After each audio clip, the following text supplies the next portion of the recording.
Hello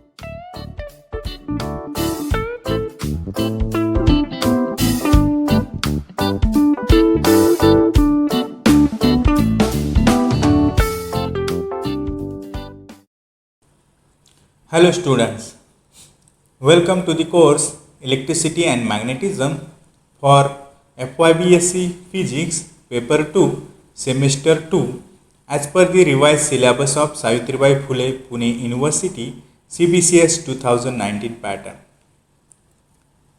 So, in the previous lectures we have studied the introduction to magnetization, magnetic induction and magnetic field strength. We have also studied the Biot-Savart's law and its various applications, as well as the Ampere's circuital law and its various applications. In this lecture, we will study the Gauss law in magnetism. So, magnetostatics is the study of magnetic fields in systems where the currents are steady, that is, they are not changing with time. It is the magnetic analog of electrostatics where the charges are stationary. So, magnetostatics is a branch of electromagnetic studies involving magnetic fields produced by steady non-time varying currents. So, let us study what is meant by magnetic flux. The total number of lines of induction passing through a surface is called the magnetic flux through that surface and represented by phi v. Let us consider a small element of surface area represented by a vector area ds vector as shown in figure, and it makes an angle theta with a magnetic induction B on that area. Then B vector dot ds vector will represent the number of lines of induction over that area, that is magnetic flux d phi b over ds. Thus, phi b is equal to B vector dot ds vector. The magnetic flux through an entire surface is given by integrating the above equation, and therefore phi b over the entire surface is equal to integral over B vector dot ds vector, and therefore we get phi b is equal to integral over B ds cos theta. If B is uniform over the entire surface, then we can write phi b is equal to B cos theta integral over ds, which is equal to Bs cos theta, where S is the area of the entire surface. Now, if B vector and S vector are parallel, then we have phi b is equal to Bs cos 0, and therefore phi b is equal to B into S. Putting the units of B and S, we can get the unit of magnetic flux. So, unit of B is Weber per meter square into unit of area is meter square, and therefore we get unit of magnetic flux as Weber. So, in CGS system, the unit of magnetic flux is called Maxwell. So, 1 Weber is equal to 10⁸ Maxwell.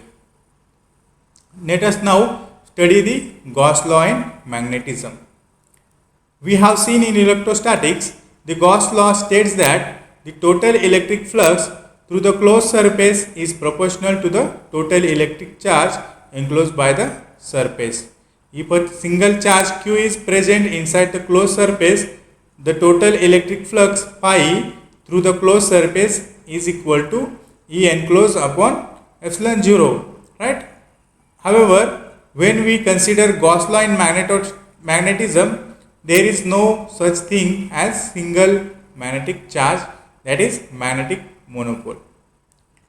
However, when we consider Gauss law in magnetism, there is no such thing as single magnetic charge, that is magnetic monopole, and thus the basic entity for magnetism is a dipole.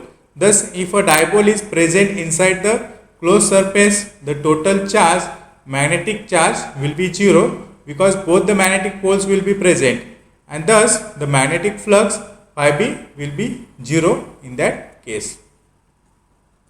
Thus, the Gauss law for magnetism states that the total magnetic flux through the closed surface is always 0. In other words, the law states that the magnetic monopole does not exist. Gauss law for magnetism can be mathematically expressed as phi b is equal to closed integral over b vector dot ds vector, which is equal to 0, which represents a magnetic field B produced by a hypothetical magnetic charge m at a distance r from it. The integral is taken over the entire closed surface S, right? Now, the Gauss law for magnetism can be written in analogy to the Gauss law for electric field as integral over B vector dot ds vector is proportional to the Q enclosed, where integral over B vector dot ds vector is the magnetic flux through the entire surface S and Q enclosed is the net pole charge inside that closed surface. Since no isolated magnetic pole is found in nature, the source of a magnetic field inside the closed surface is a magnetic dipole for which the net magnetic pole is 0, and therefore the net magnetic pole within the Gaussian surface drawn in magnetic field is always 0. Consequently, the flux of the magnetic field passing through any closed surface is also 0. Hence, Gauss law in magnetism states that the magnetic flux through any closed surface is 0. Mathematically, we can express it as phi b is equal to integral over b vector dot ds vector is equal to 0. It is apparent from above equation that in magnetism there is no counterpart to the free charge q in electricity, and therefore we have the Gauss law in magnetism. In summary, we have studied what is meant by magnetic flux, and we have also studied the Gauss law in magnetism. Thank you.